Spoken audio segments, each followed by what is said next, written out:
grâce, comme il a été chanté tout à l'heure, de nous réunir dans la présence de Dieu pour lui offrir un culte et d'être membre de sa famille, d'être appelé ses enfants. Alors vous nous excuserez pour quelques problèmes techniques ce matin qui ne nous ont pas permis de diffuser les chants, de faire défiler les paroles, mais je pense que nous avons pu en tout cas passer un bon moment dans la présence des dieux. Et ce matin, notre pasteur Dominique Taïfé est absent. Alors, il est absent cette semaine parce qu'il est au centre de vacances, les refuges. Il sera de retour parmi nous dès la semaine prochaine et pour la réunion de mardi. Il sera présent et il apportera d'ailleurs la pensée des dieux. Mais je voulais quand même, avant d'aller plus loin, accueillir des visiteurs. Est-ce qu'il y a parmi nous un frère ou une sœur qui nous visite pour la première fois? Si vous êtes là, levez juste votre main pour que nous puissions vous accueillir. Gloire à Dieu.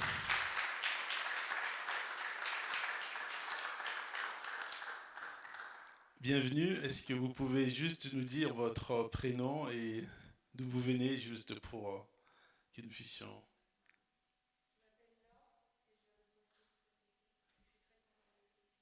Merci, bienvenue là.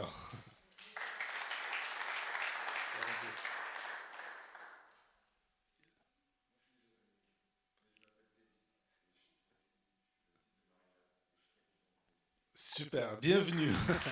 Bienvenue parmi nous.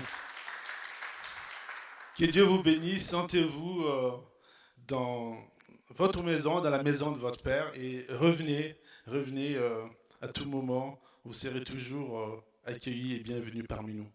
Alors nous sommes toujours dans le programme allégé pour ces temps, c'est vrai, de crise sanitaire, mais aussi maintenant doublé de la période de vacances. Nos cultes de dimanche et les cultes de mardi, les réunions de mardi sont maintenus, toujours aux mêmes horaires.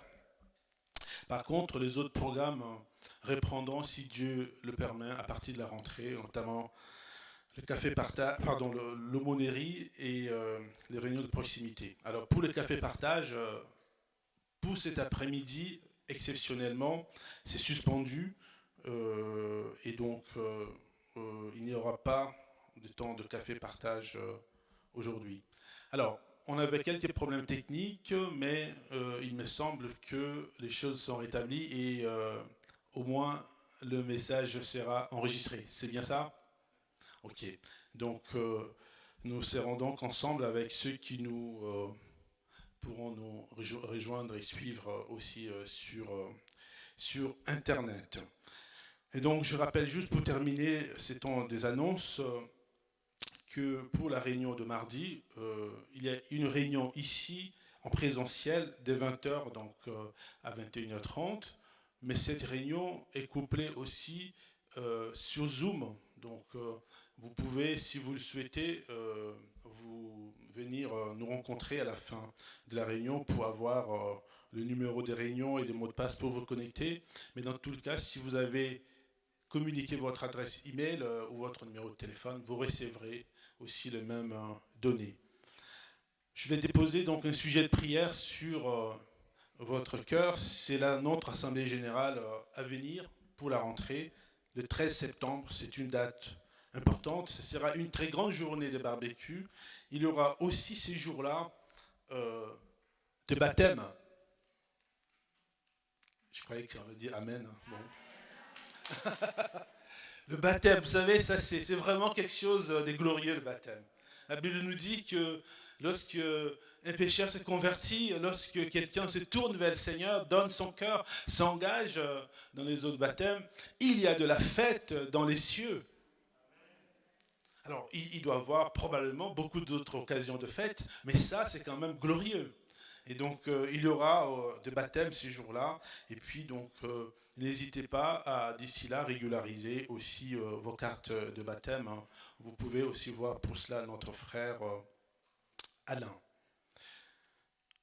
Prenons quelques temps dans la prière avant de passer à la prédication de la parole.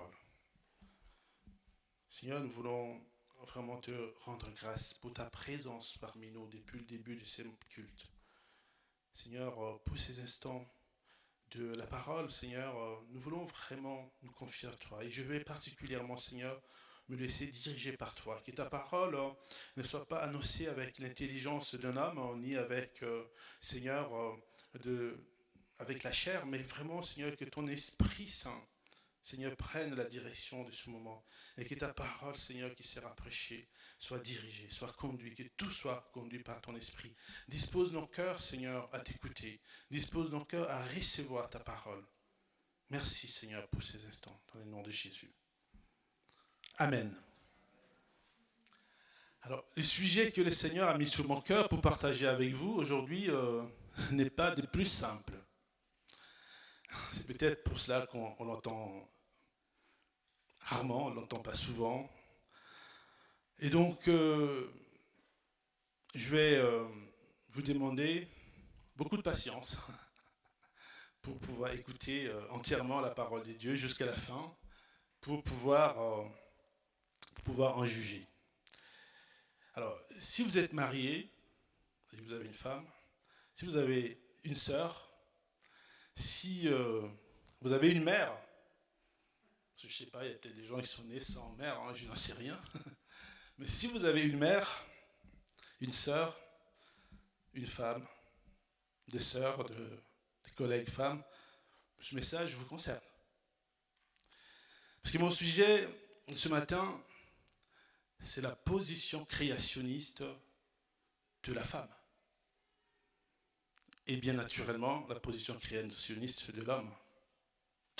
Quelle est la position de l'homme et de la femme telle que Dieu l'a créée au commencement de toutes choses? Pour être complet sur ces sujets, on doit normalement aborder 3 points. J'en aborderai un seul. Les 3 points, c'est évidemment la position, la situation au moment où Dieu a créé le monde, mais il est important d'aborder aussi la position de la femme et de l'homme dans la famille et au sein du foyer. C'est très important. Et ensuite, la position de la femme et de l'homme dans l'Église. Donc pour aujourd'hui, je m'arrêterai donc au premier point qui concerne la position de la femme dans le projet créationniste de Dieu. Je dirai quelques mots quand même sur les autres points, mais peut-être lors d'une prochaine prédication, peut-être moi-même ou notre pasteur pourra apporter un message et sur la position dans l'Église et dans le foyer. Lisons un premier texte d'introduction dans l'évangile de Matthieu au chapitre 19. Le premier texte, Matthieu 19, c'est le récit d'un échange entre le Seigneur Jésus et des pharisiens. Nous allons commencer la lecture à partir du verset 3.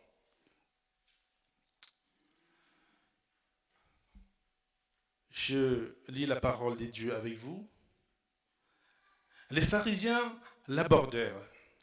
Le L, c'est Jésus-Christ. Les pharisiens l'abordèrent et dirent, pour l'éprouver, est-il permis à un homme de répudier sa femme pour un motif quelconque? Il répondit, n'avez-vous pas lu que le Créateur au commencement fit l'homme et la femme et qu'il dit, c'est pourquoi l'homme quittera son père et sa mère et s'attachera à sa femme et les deux deviendront une seule chair. Ainsi, ils ne sont plus deux, mais ils sont une seule chair. Que l'homme donc ne sépare pas ce que Dieu a joint. Amen. Les pharisiens avaient abordé Jésus en évoquant la question du divorce sous l'angle de la loi et de leur tradition. C'était essentiellement, apparemment, des hommes, des masculins qui ont interrogé Jésus. Ils savaient que leur loi et leur tradition autorisaient la répudiation des femmes. Et comme nous l'avons lu, ils ont posé la question à Jésus plus pour le mettre à l'épreuve que pour être instruit. C'était donc une question évidemment hypocrite. Mais le Seigneur Jésus va quand même y répondre, mais en replaçant le sujet dans son contexte originel, au commencement. Lorsque le maître de l'univers a créé les gens humains et a instauré le mariage, qu'est-ce qu'il en était? La question donc de la place de la femme et de l'homme dans la société, dans l'Église et dans le couple est tellement importante aux yeux de notre Seigneur qu'il invite en quelque sorte au travers de ces textes chacun à se replacer dans le projet originel de Dieu pour mieux le comprendre. Et c'est ce que nous allons essayer de faire ce matin, car c'est vrai, il y a beaucoup de parents, parfois même chrétiens, qui se retrouvent quelquefois en difficulté lorsque cette question qui arrive presque fatalement un jour pose la question à leur fille, qu'est-ce que tu voulais, qu'est-ce que tu voudrais faire comme métier un jour? Qu'est-ce que tu veux exercer comme activité, comme profession dans la vie un jour? Alors imaginez, si vous êtes parent, je ne sais pas, il y a beaucoup de réponses, que votre fille vous dit, je voulais être pilote de chasse dans l'armée. Comme réponse. Vous sautez de joie? Moi, je veux être général de l'armée des terres de la France. Je vais être chef d'état-major. Ou votre fille vous dit, moi je vais être ingénieur en armement de guerre. Je vais être conductrice de bateau, je ne sais quoi encore.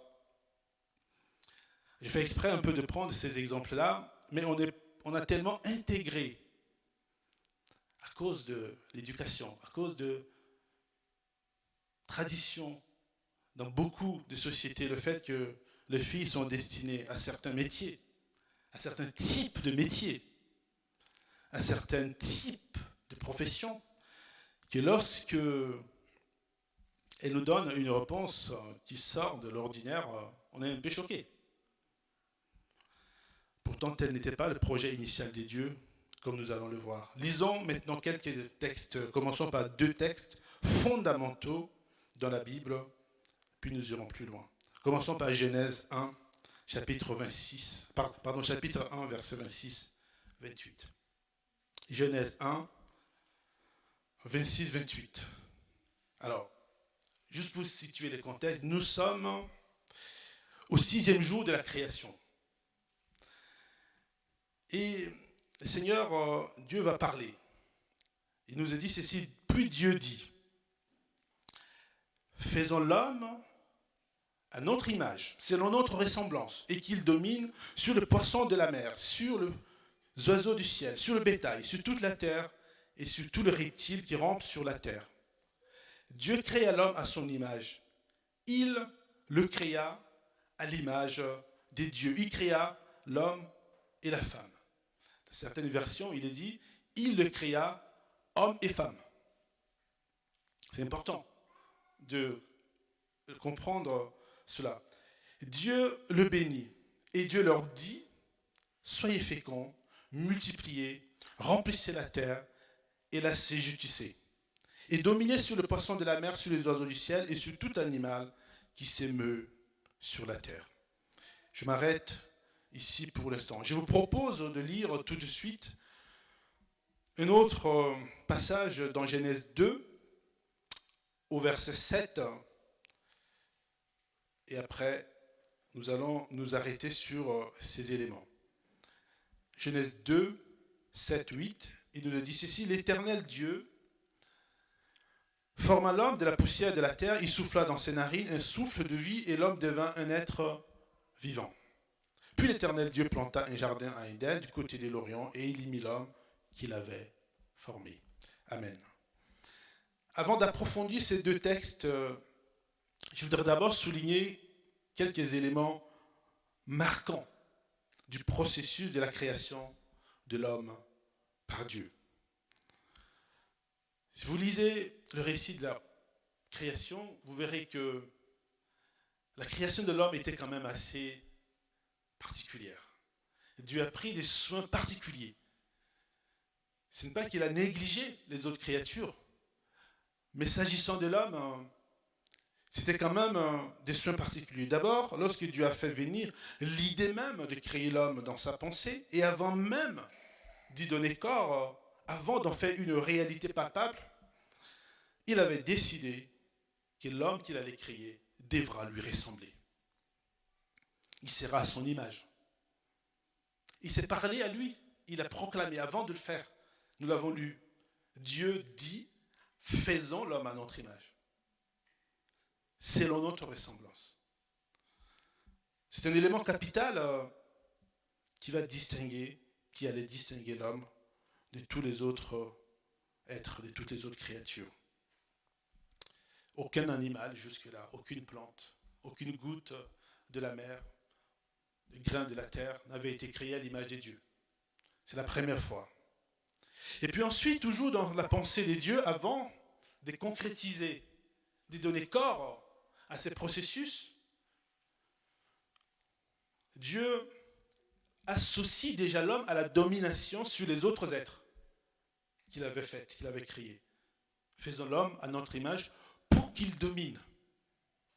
Il le dit, il le proclame, avant même de le faire. Et enfin, je voulais aussi mettre en avant un autre élément dans ce processus de création, c'est que,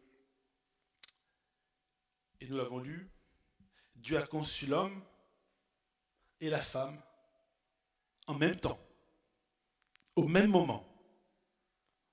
Il le créa, homme et femme. Vous noterez aussi qu'il a parlé aux deux en même temps. Il leur dit. Il n'a pas parlé d'abord à l'homme, qu'il a pris dans son coin, et ensuite à la femme. Il parla aux deux en même temps. Un autre élément important à souligner, les deux ont reçu exactement la même bénédiction. Nous l'avons lu. Il le bénit. Dieu le bénit. Les deux. L-E-S.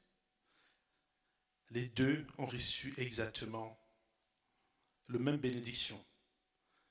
Dans le premier homme en H, qui Dieu a créé, étaient rassemblés. L'homme et la femme, le masculin et le féminin. Ces premiers hommes, c'était les gens humains. Parce que vous avez vu que nous sommes au chapitre 1. Et comme nous allons le voir tout à l'heure, c'est seulement au chapitre 2 qu'ils vont devenir deux. Mais déjà au chapitre 1, il nous a dit que Dieu leur dit. Il nous a déjà dit qu'il leur parle aux deux. Lorsqu'on entre quelques instants dans le cœur du projet créationniste de l'homme par Dieu, on constate que, effectivement, dans ce projet divin, il n'y avait aucune hiérarchie. Dans l'esprit de Dieu, l'homme et la femme n'avaient pas d'hiérarchie. Il n'y avait pas un supérieur et une inférieure. Tout le récit du processus de la création que nous pouvons lire, et je vous invite à relire à la maison tout le chapitre 1, nous dit que Dieu était contemplatif de ce qu'il créait. Il contemplait chaque chose. Et chaque fois, il disait, il trouvait, il analysait, et il disait que ce qu'il avait créé était bon. Dieu vit que ce qu'il a créé était bon. Il y a un premier jour, il y a un deuxième jour. Il analysait et il trouvait que tout ce qu'il faisait était bien, était bon. Dans le jardin d'Éden, quand Dieu regardait l'homme et la femme qu'il avait créés, il voyait effectivement deux êtres merveilleux qui lui ressemblaient, qui portaient son image. La même image pour les deux, qui lui ressemblait. L'image de Dieu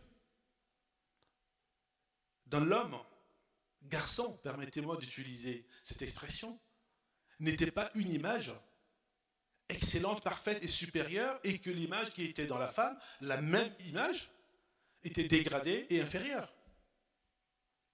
C'était exactement la même image.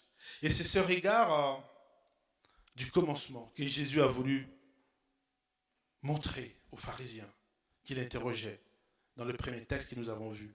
Les regards des pharisiens sur les femmes avaient exclu la vision originelle du Créateur et l'avaient remplacé par un regard inférieur, infériorisant.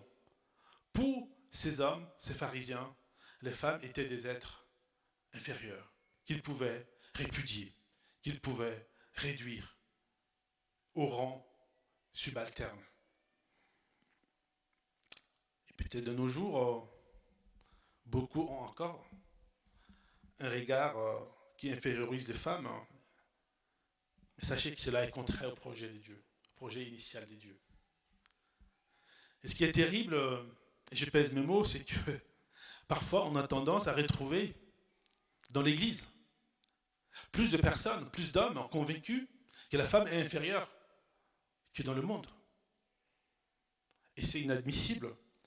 Alors laissez-moi souligner dès à présent que le projet de Dieu, le projet qu'il a formé dans les cieux pour l'éternité, rétablira toutes choses. Parce que dans ces projets-là, dans l'éternité, les hommes, les femmes, qu'ils soient vieux, jeunes, auront tous un même corps, un corps glorifié.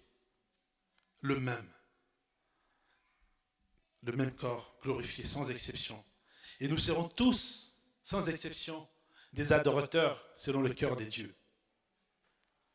Les hommes ne seront pas des adorateurs supérieurs et les femmes des adoratrices inférieures. Les choses seront rétablies par les seigneurs. Nous serons tous animés par le même esprit, l'Esprit Saint, pour adorer Dieu pour l'éternité.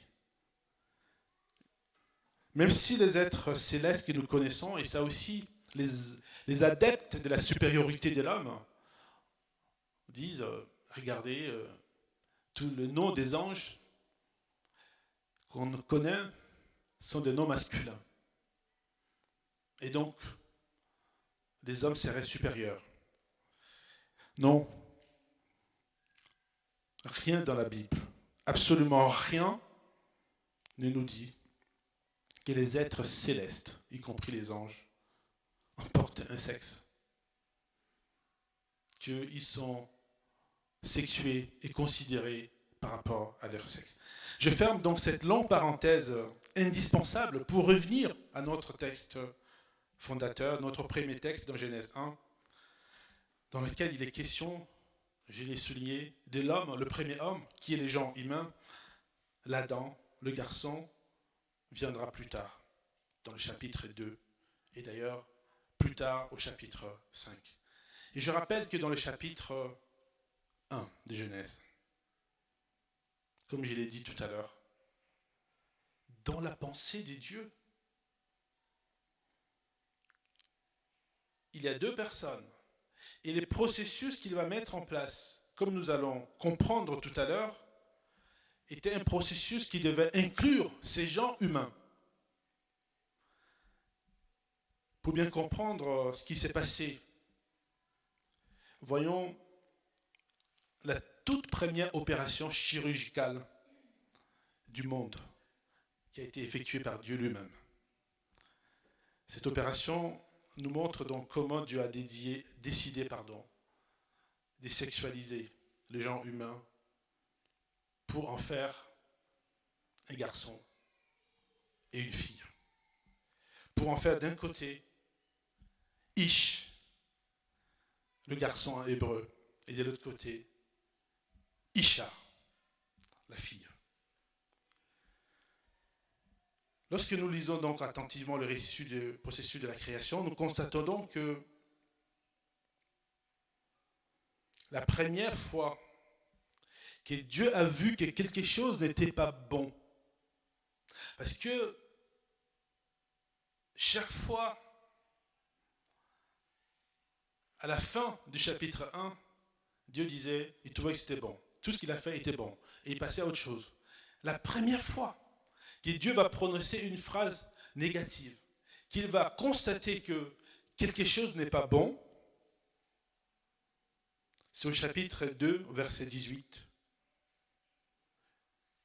Il est dit, l'Éternel Dieu dit, il n'est pas bon que l'homme soit seul. Je lui ferai une aide semblable. Je reviendrai tout à l'heure sur la notion de l'aide semblable, parce que quand on analyse ces concepts par rapport au terme hébreu d'origine, on peut aussi traduire être semblable à secours indispensable. Mais je vais y revenir. L'homme dont il est question, c'est Adam, c'est les gens humains, comme je l'ai dit, ce n'est pas encore Adam, le mari de Ève. Et donc, Dieu avait confié une tâche spécifique à l'homme qui était de dominer, qui était de s'occuper de tout ce qu'il avait créé. Il a placé tout ça sous son autorité. Mais l'homme qui remplissait parfaitement sa mission de domination, lorsque il se retrouvait seul, il se retrouvait en face de lui, lorsque il se reposait, il y avait comme un manque. Il y avait comme de la solitude. Et c'est Dieu qui a vu cela. Et Dieu va décider de passer à l'étape suivante de son processus de création. Il avait décidé de créer cet homme en qui il y avait le masculin et le féminin en une entité. Et c'est là qu'il va décider de procéder à une opération. Alors laissez-moi ouvrir une petite parenthèse pour souligner que ce constat d'un homme qui a besoin d'une femme est intemporel. On peut être comblé par la richesse, avoir le pouvoir de l'argent, avoir une activité professionnelle riche, avoir du succès dans tout ce qu'on entreprend.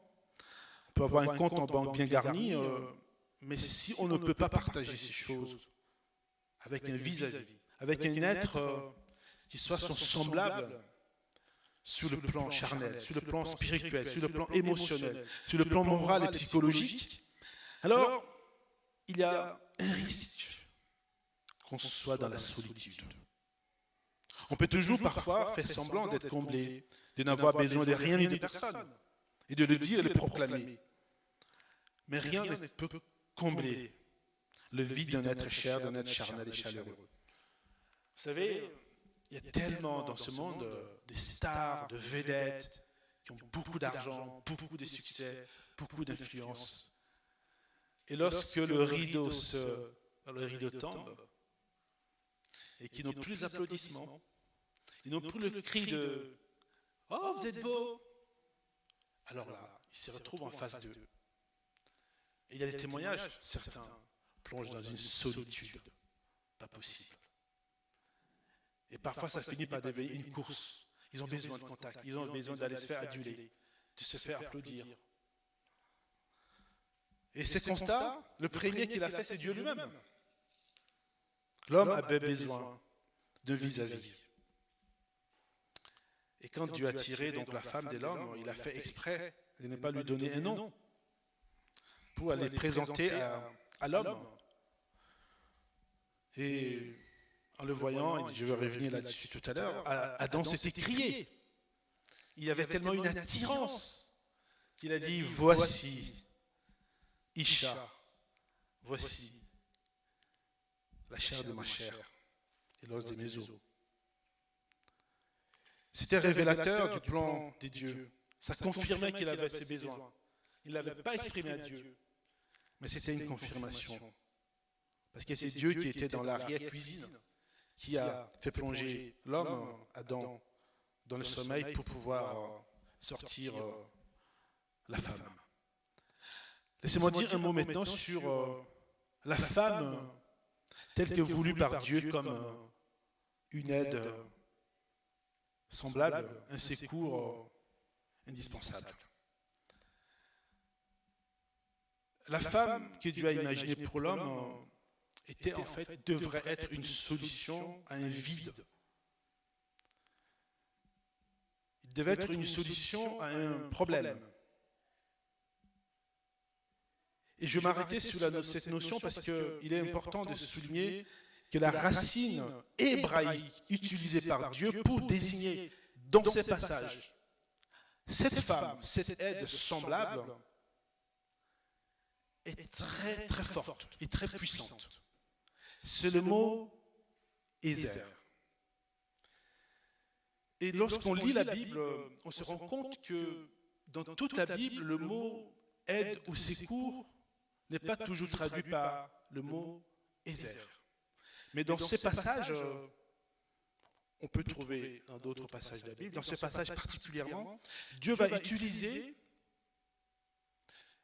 un mot, une association de mots hébreux qu'il utilise pour lui-même, pour se désigner lui-même Dieu, lorsqu'il vient en aide à son peuple. L'illustration que nous connaissons tous se trouve dans le premier livre de Samuel 7, 12, lorsque l'Éternel dit, lorsque l'homme des dieux dit que jusqu'ici, Dieu a été pour nous Ebenezer. Jusqu'ici, Dieu nous a secourus. C'est ça la racine. Et Dieu va utiliser cela pour désigner la femme. Vous voyez, vous comprendrez avec moi que la femme que Dieu a pensée avait une valeur de la même racine, du même niveau que lui-même Dieu. Donc ce n'est pas d'un être inférieur qu'il s'agit. Mais cela entraîne des responsabilités. Mes sœurs, une femme qui est continuellement un problème et non une solution pour son mari, une femme qui pose plus de difficultés dans son couple, dans son foyer, et qui n'est pas plutôt une solution pour son couple, est-ce qu'elle est dans le projet créationniste de Dieu?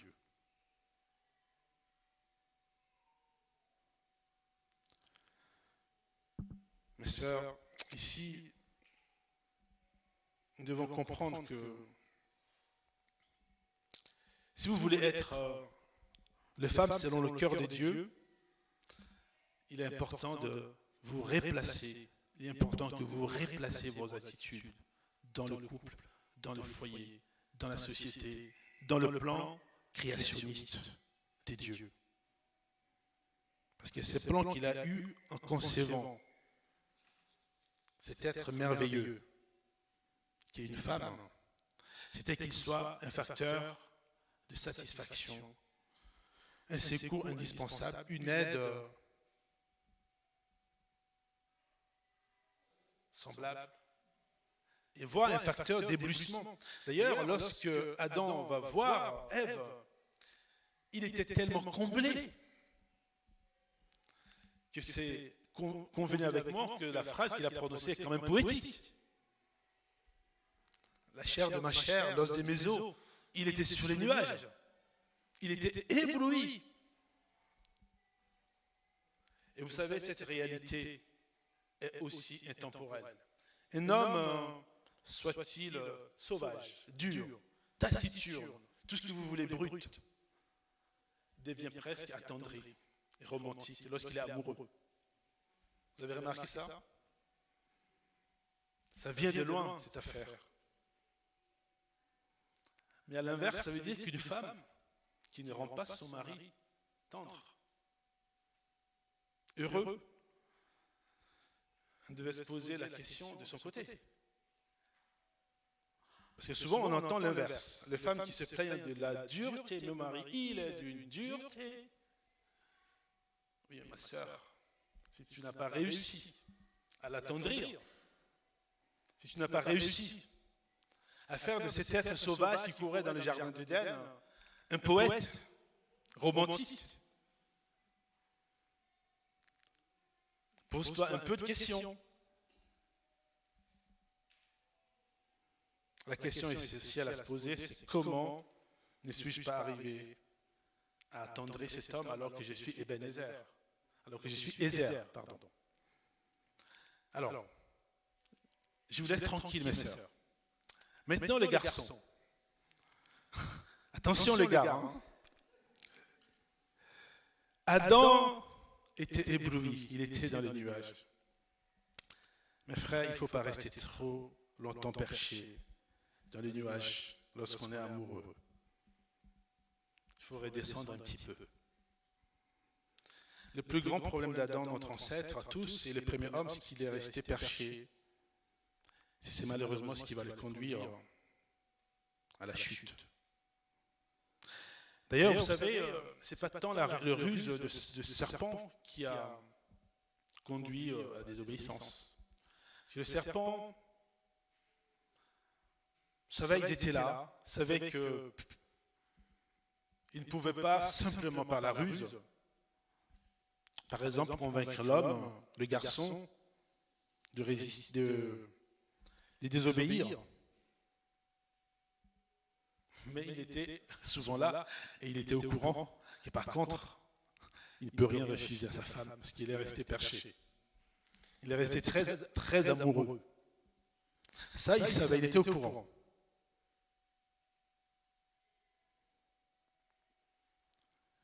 Si un homme se laisse trop aller trop loin dans l'éblouissement par sa femme, il a un risque qu'il sorte du plan et de la position dans laquelle Dieu l'a placé dans le couple, dans le foyer et dans la société. Parce qu'il risque au lieu d'être un facteur d'équilibre, au lieu d'être un facteur de raison, de stabilité, et une référence dans la famille, l'homme finit par devenir un suiveur indécis et lâche, qui va désormais exécuter les projets de sa femme sans réfléchir et se déplacer de la place, de la position dans laquelle Dieu l'a placé. C'est exactement ce qui est arrivé à Adam dans le jardin d'Éden. Il n'a pas été ferme. L'homme doit être ferme. Il ne doit pas être dur, mais il doit être ferme. Parce que sa fermeté va permettre aussi bien à lui-même qu'à sa femme de rester attaché aux principes, de rester attaché aux valeurs, de rester attaché à la position dans laquelle Dieu les a créés. Donc oui, les hommes, aimez vos femmes, mais ne transigez pas sur les missions que Dieu vous a confiées. Car sinon, c'est toute la famille, c'est toute l'humanité qui sera en danger. Si dans la pensée de Dieu, l'homme et la femme ont été créés pour dominer, et que les deux portent la même image, que les deux portent la même ressemblance, c'est vrai qu'il y a des domaines dans lesquels Dieu avait été presque contraint par l'homme de répartir les rôles, de redéfinir le rôle. Et c'est à cause du comportement d'Adam et de Ève. Avant le péché, Dieu avait une confiance totale à Adam et Ève pour ensemble gérer, pour ensemble tout faire, pour ensemble dominer. Après les péchés, il a fallu les aider. Il a fallu leur donner un nouveau cadre de fonctionnement. Il a fallu le responsabiliser plus. J'aimerais dire un mot et on va avancer pour aller conclure ce message. Mais je voulais m'arrêter sur cette opération chirurgicale subie par le premier homme pour en sortir deux êtres.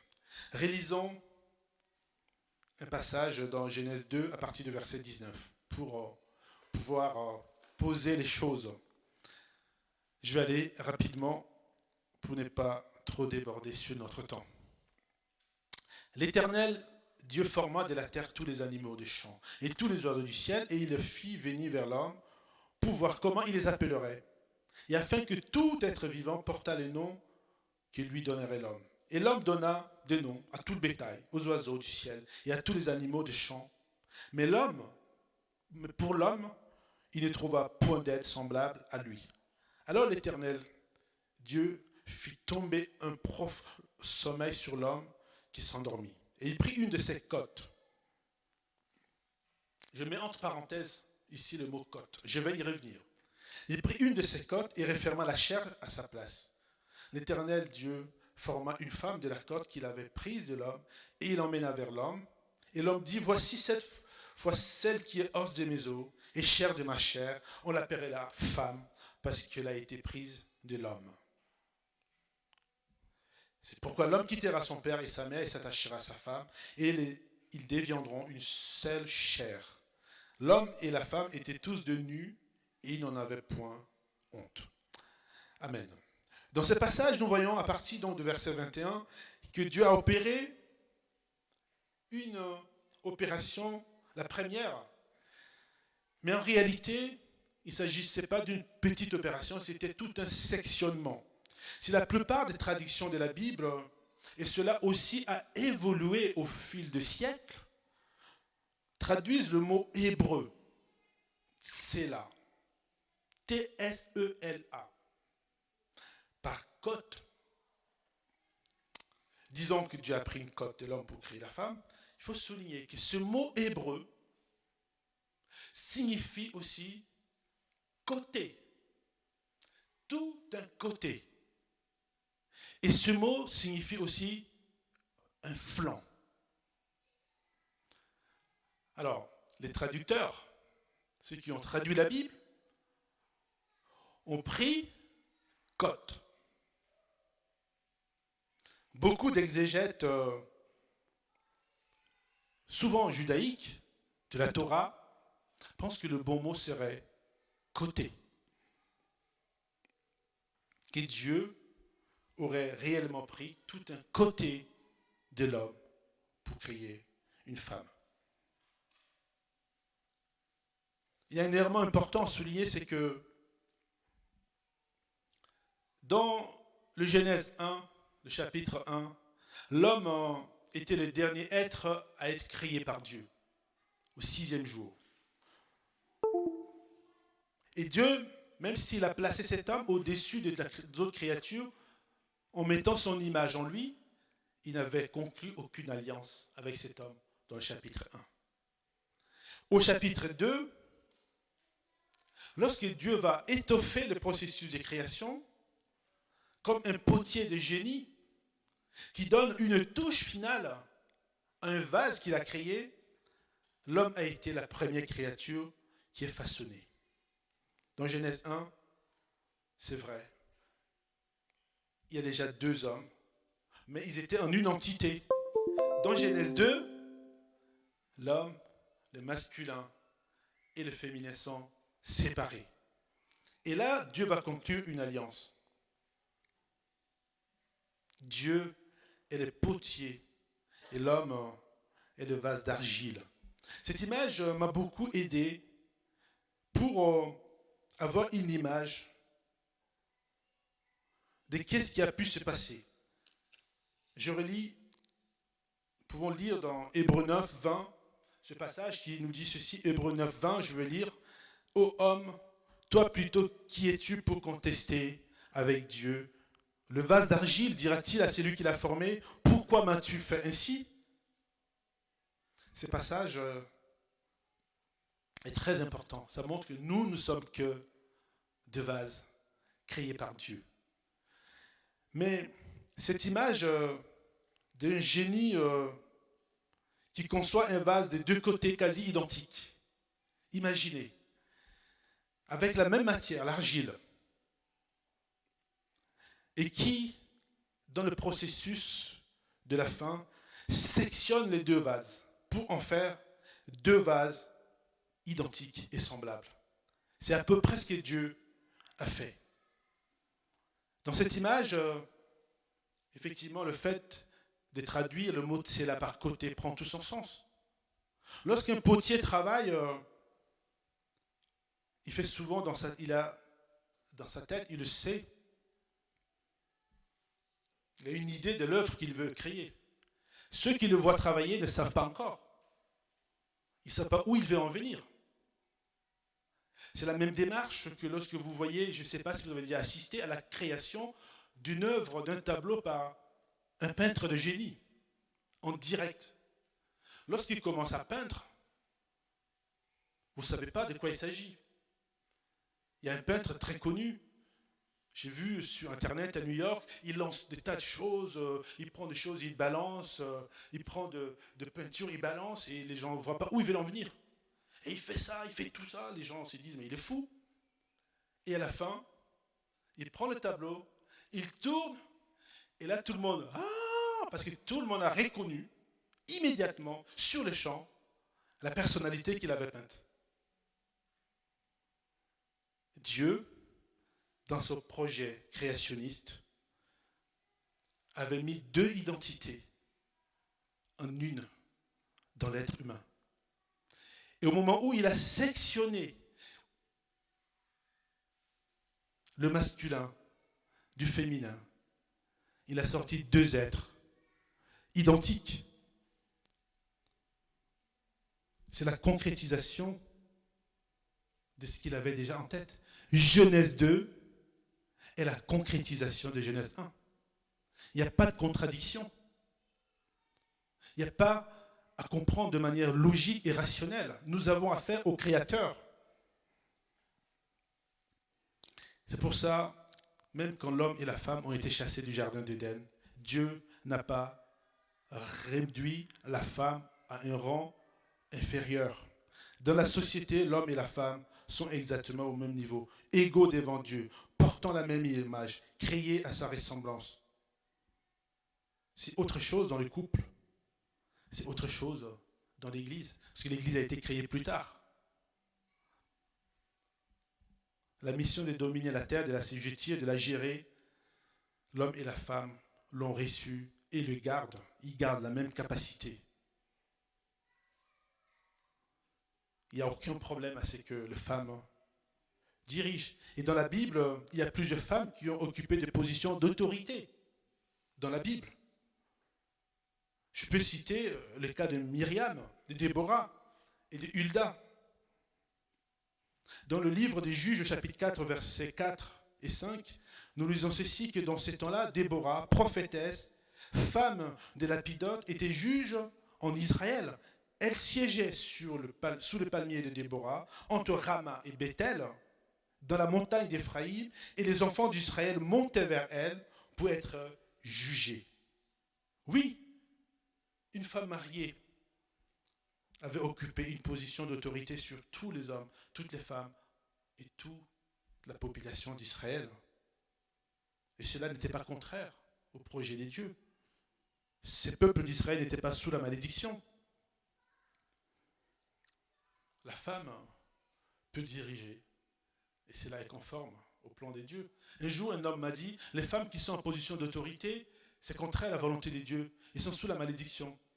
Alors figurez-vous que ça tombait mal pour cette personne. Je vais finir avec cet exemple. C'était un Allemand. Et je lui dis, si ce que tu dis est vrai, c'est que tous les Allemands sont sous la colère de Dieu. Parce qu'ils sont dirigés par une femme. C'est une femme qui est chancelière. Il a réfléchi. Oui, après la chute, Dieu devait faire quelque chose. Parce que, après la chute, l'homme a accusé Dieu en disant, en fait, si j'ai commis le péché, c'est pas ma faute. C'est à cause de toi, en fait, Dieu. C'est à cause de la femme que tu as mis à mon côté. Et Dieu va poser la question à la femme, mais toi, pourquoi tu as péché? Qu'est-ce qui t'a conduit? Et elle va dire, c'est le serpent. Et là, Dieu se dit, ok, je vais le responsabiliser. Comme ça, quand je viendrai voir, personne ne pourra rejeter la responsabilité sur l'autre. C'est en ce moment que Dieu va décider d'établir dans le foyer l'homme à la tête. Mais c'est un choix souverain que nous devons respecter. J'ai la ferme conviction que Dieu aurait pu bien choisir d'établir à la tête de la famille la femme. En tant que vase, qu'est-ce qu'on aurait pu faire? Contester? Dire à Dieu qu'il n'a pas le droit de le faire? Mais les choses sont telles que Dieu l'a fait. Et nous devons respecter cela. En tout cas, le but de cet enseignement, je pense, que Dieu a mis sur mon cœur, c'est de nous emmener toujours à voir nos sœurs, nos filles, nos épouses, nos sœurs, les femmes, comme nos égaux dans la création des dieux, dans le projet créationniste des dieux. Et que ce ne sont pas des êtres inférieurs, que ce sont des êtres qui ont la même valeur qu'est Dieu lui-même. Ils ont la même racine hébraïque qu'est Dieu lui-même. Et qu'il nous appartient d'abord aux hommes de respecter cela. Vous savez, dans le ministère, je ne vais pas développer aujourd'hui, j'ai un texte dans Galates 3, 26, 28, qui nous dit « Car vous êtes tous fils de Dieu par la foi en Jésus-Christ, vous tous qui avez été baptisés en Christ et qui avez revêtu Christ. Car il n'y a plus ni juif ni grec, il n'y a plus ni esclave ni libre, il n'y a plus ni homme ni femme, car vous tous, vous êtes un en Jésus-Christ. » Il n'y a plus ni homme ni femme. Mais il y a bien évidemment des hommes et des femmes, des garçons et des filles. Mais qu'est-ce que ce texte veut dire? Ça veut dire qu'en Jésus-Christ, nous sommes ramenés au même niveau de la création. Et si Dieu décide aujourd'hui d'utiliser une femme, avons-nous le droit de lui dénier cela? Non. Amen. Que le Seigneur nous aide à éduquer nos filles avec les ambitions que Dieu leur met dans le cœur. Tant que c'est conforme à sa parole, nous devons les encourager. Ne bridons pas nos enfants, ne bridons pas leurs ambitions. Que Dieu nous aide à respecter nos mères, à respecter nos sœurs. Que Dieu nous aide, parce que c'est une force pour l'Église, c'est une force pour nos familles.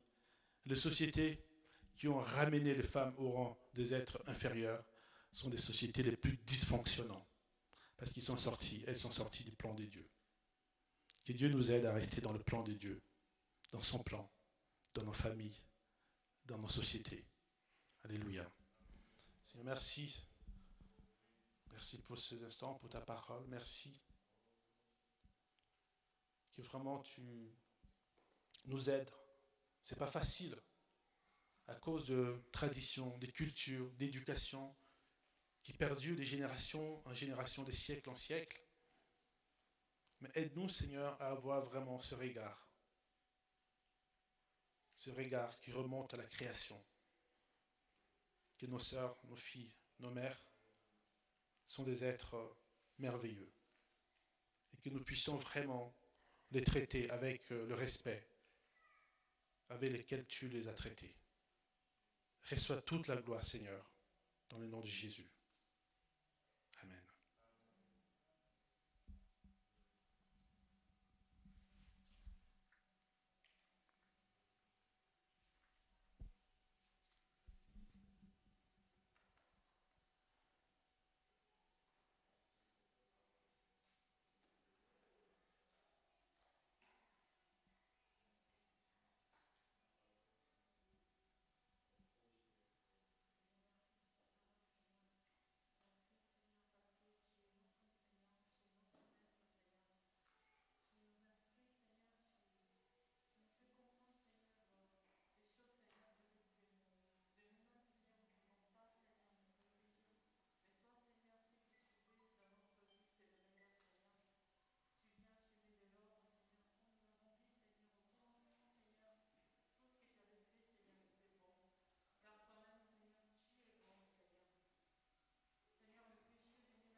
Seigneur, béni soit ton nom.